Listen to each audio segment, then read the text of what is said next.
Hello, Kara Berman here with the Bettina Reed Group and Home Life Benchmark Realty.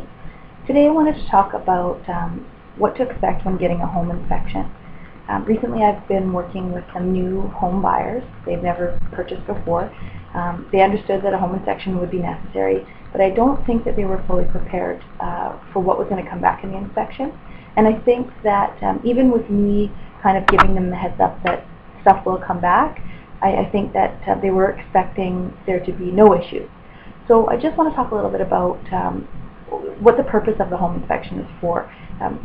When you're purchasing a home, number one, you don't want to purchase a dud. You don't want to purchase something that potentially in the long term is going to actually cost money rather than build equity. So the home inspection is there for you to be able to determine whether or not the home is in good standing. Now, in good standing doesn't mean in perfect shape. When the home inspection is done or executed and you get the inspection back, for every home, whether the home is brand new or 30 years old, there are going to be issues or challenges or concerns. The home inspector wouldn't be doing their job if they came back with nothing and said that the home was perfect. It's very rare that you'll get a home with minimal issues, but for example, a home that's 30 years old, the inspector will recommend regular maintenance on certain items. They may recommend things like additional insulation. If the roof is coming due, they're going to tell you that. And what we do as realtors is our job to, once the inspection is done, take that information and take it back to the seller and either negotiate on your behalf in terms of price or negotiate on your behalf to have the seller correct the challenges or issues. So the biggest thing with the home inspection is to not go into it thinking that everything's going to be perfect, but to also try to keep a positive mind that even with some of the challenges that are going to come back with the home inspection, a lot of them are fixable.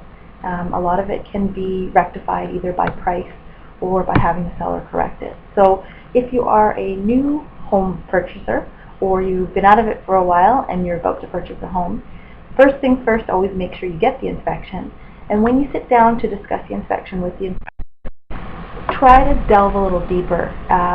If something comes up that he's telling you needs to be done, ask him if it's something that is recommended or something that is absolutely necessary.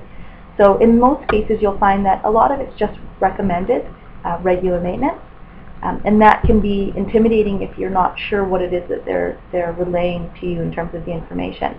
And I have witnessed a few of these home inspections where the inspector's done a phenomenal job, but there is a breakdown in terms of communication. So I've stepped in and re-clarified or re-asked and had the inspector clarify to the purchaser what actually is the issue and if it needs to be rectified or taken care of.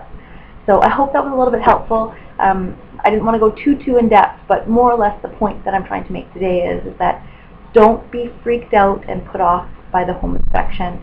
Try to look a little further into it. They are necessary, but no home is perfect.